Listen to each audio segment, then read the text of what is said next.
Hi students, ఈరోజు motivational video టాపిక్లో కూడా చిన్న సైంటిఫిక్ టర్మ్ ఇంట్రడ్యూస్ చేయాల్సి వస్తుంది. సో దాని పేరే రెజొనెన్స్. సో రెజొనెన్స్ అంటే దాదాపు ఇంజనీరింగ్ స్టూడెంట్స్ అందరికీ కూడా ఐడియా ఉంటుంది. ఐడియా లేనటువంటి వాళ్ళ కోసం జస్ట్ ఒక 1 minute బేసిక్గా చెప్తాను. బేసిక్గా సౌండ్ అనేది ఒక వేవ్ ఫామ్ అనమాట.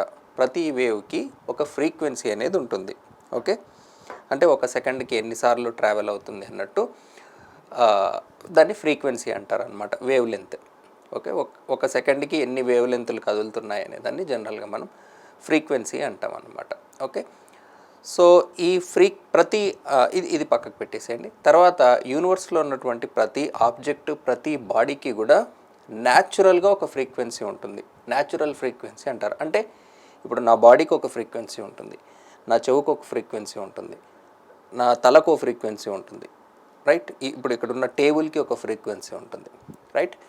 ఎప్పుడైతే సౌండ్ వేవ్ యొక్క ఫ్రీక్వెన్సీ ఈ బాడీ యొక్క ఫ్రీక్వెన్సీతో మ్యాచ్ అవుతుందో అప్పుడు నా బాడీ ఆటోమేటిక్గా ఆ సౌండ్కి తగ్గట్టుగా వైబ్రేట్ అవుతుందన్నమాట.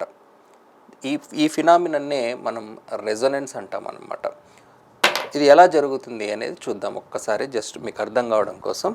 జనరల్గా మనకు పర్టికులర్ ఫ్రీక్వెన్సీని ఇండ్యూస్ చేయడానికి వాడేటటువంటి ఎక్విప్మెంట్ని ట్యూనింగ్ ఫోర్క్ అంటూ ఉంటారు. సో అది చూడడానికి ఇలా ఉంటుంది. మన చిన్నప్పుడు చూసే ఉంటారు మీరు ఎక్స్పెరిమెంట్. ఇక్కడ చూడండి, ఈ ట్యూనింగ్ ఫోర్క్ ఫ్రీక్వెన్సీ 440 హెడ్జెస్ అనమాట.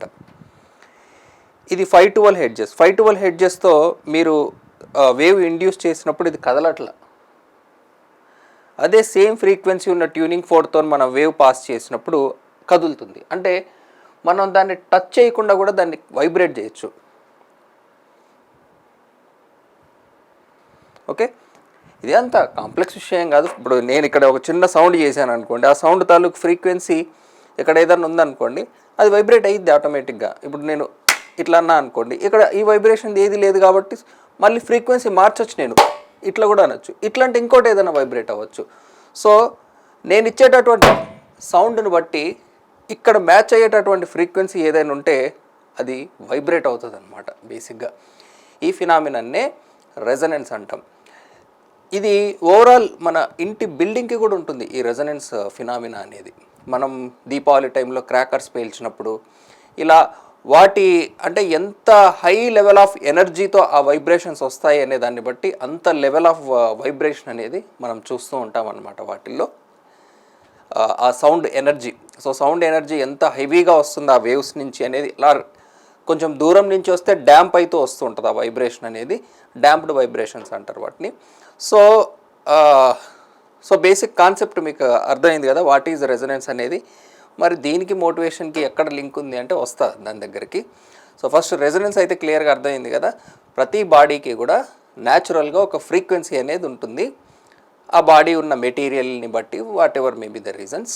ఓకే, సో ఇండివిజువల్గా ఒక్కో పార్ట్కో వైబ్రెన్సీ ఉంటుంది, బిల్డింగ్కో వైబ్రెన్స్ న్యాచురల్ ఫ్రీక్వెన్సీ ఉంటుంది. అట్లా ఓవరాల్గా ఇండివిజువల్గా వస్తే ఓలా ఉంటుంది, కలిపి చూస్తే ఓలా ఉంటుంది.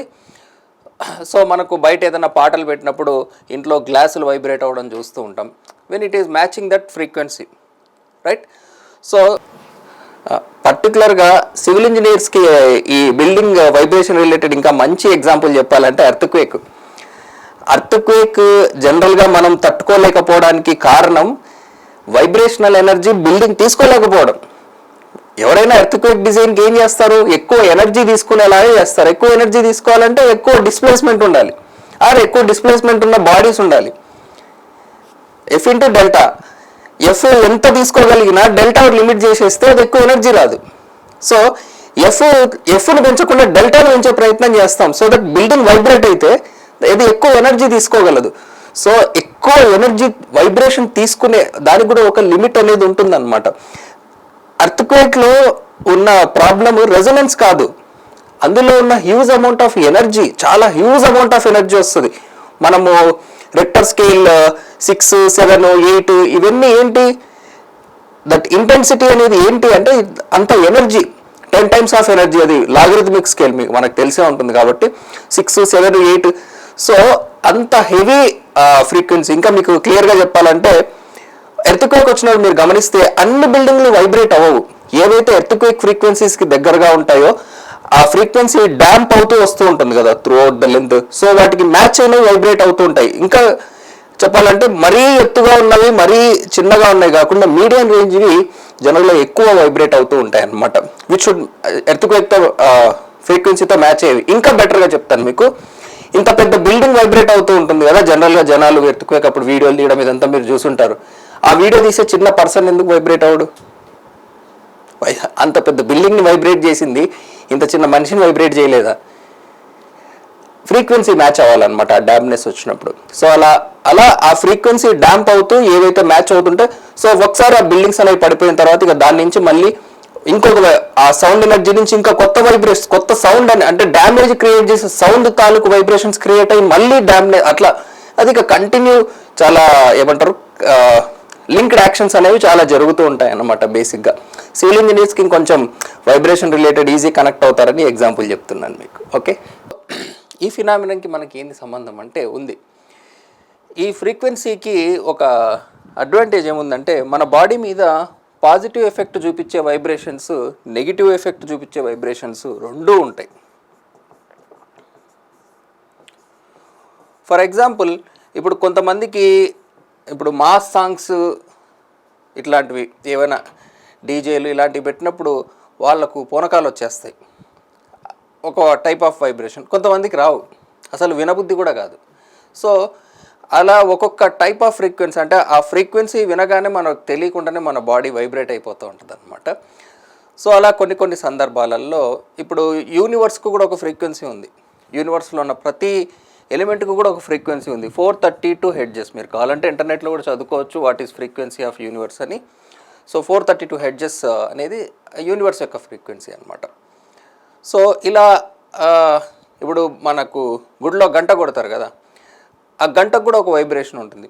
అంటే అది పాజిటివ్ వైబ్రేషన్కి ఉన్న లిమిట్ ఏదైతే ఉంటుందో దాంట్లో వచ్చేలాగా ఉన్నట్టు ఉంటుంది. చాలామంది అంటారు గుడిలో గంట కొడితే ఈ యూనివర్స్ వైబ్రేషన్ వస్తుందని. నేను పర్సనల్గా ఆసిలోమీటర్ తీసుకెళ్ళి కూడా ఎప్పుడో చెక్ చేశాను, నిజంగా 432 వస్తుందని. రాలేదు. నేనైతే మెజర్ చేసిన 3-4 గుడిలో మెజర్ చేసిన, రావడం లేదు. But it should be something with in positive range అయ్యి ఉండొచ్చు అని నేనైతే అనుకున్నాను.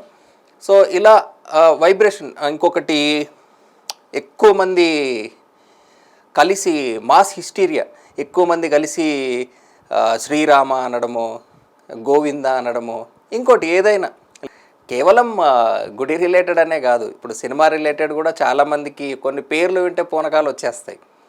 ఇప్పుడు మీరు మామూలు మీమ్స్లో పాపులర్గా చూసుంటారు, రెవల్ అంటే మాసేరా, మాస్ అంటే రెవలేరా, రెవల్ స్టార్ అన్నట్టు. అట్లా రకరకాలుగా ఎవరికి పూనకాలు వచ్చేవి వాళ్ళకి. అంటే కొంతమందికి కొన్ని విషయాల్లో పాజిటివ్ వైబ్రేషన్స్ అనేవి ఉంటాయి. అది నేను చెప్పాలనుకునే ఫైనల్ పాయింట్ ఇక్కడ. ఇప్పుడు ఈ మాస్ హిస్టీరియా అనేది కొంతమందికి వైబ్రేషన్స్ తీసుకొస్తుంది, అలాంటి ప్లేస్. ఇంకొంతమందికి ఏంద్రాబాబు అందరు కలిపి అరవడం ఈ గోలా అని కూడా అనిపిస్తుంది, ఆ వైబ్రేషన్ ఫీల్ అవ్వనటువంటి వాళ్ళు. అలాంటి వాడిని నేను యాక్చువల్గా. నాకు ఆ మాస్ హిస్టీరియాలు, ఈ గుంపులో అరవడాలు ఇవి ఎందుకో నాకు అంత సెట్ కావు. నాకు ఇండివిజువల్గా ఉన్న వైబ్రేషనల్ ఎనర్జీ అంటేనే నేను జనరల్గా ఇష్టపడతా. ఇంకా సింపుల్గా చెప్పాలంటే ఇప్పుడు మహాశివరాత్రి రోజు నేను విష్ణు టెంపుల్కి పోయే రకం అనమాట.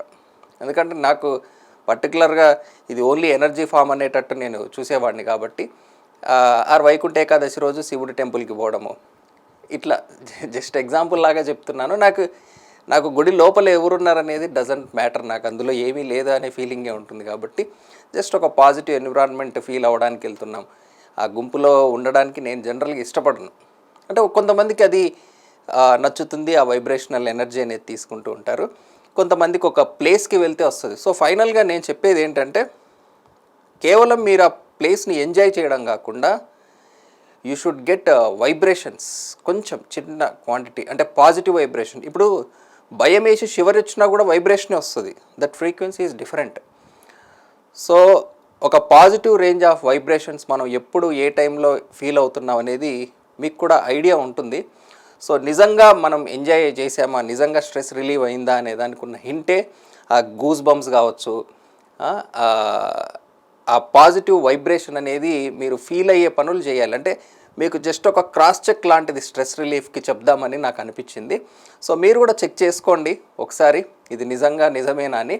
మీకు ఎప్పుడైనా వైబ్రేషన్ వచ్చిన టైంలో చూడండి, ఒక్కసారిగా మీ మైండ్లో ఉన్న స్ట్రెస్ ఇట్లా వైబ్రేట్ అయిపోయి స్ట్రెస్ రిలీవ్ అయిన ఫీలింగ్ కూడా వస్తుంది అనమాట మనకు. Because vibration is also a form of energy which our body can observe.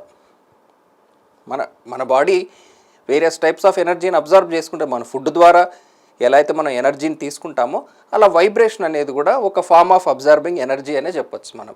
Okay, so అది ఓవరాల్గా నేను చెప్పాలనుకుంటున్నది. సో నెక్స్ట్ టైం ఆల్రెడీ చాలా వీడియోస్లో చెప్తూ వచ్చాను కదా స్ట్రెస్ రిలీఫ్ రిలేటెడ్. సో అలా నెక్స్ట్ టైం మీరు కూడా ఏదైనా ఇలాంటి ఒక పాజిటివ్ వైబ్రేషన్ ఇన్సిడెంట్ మీకు జీవితంలో జరిగినప్పుడు అది గుర్తుపెట్టుకోవడం మర్చిపోవద్దండి. ఓకే, అంటే అది మ్యూజిక్ రిలేటెడ్ కావచ్చు, ఏదైనా సరే, what ever is giving positive vibrations to your body, don't forget to remember that. Thanks for watching.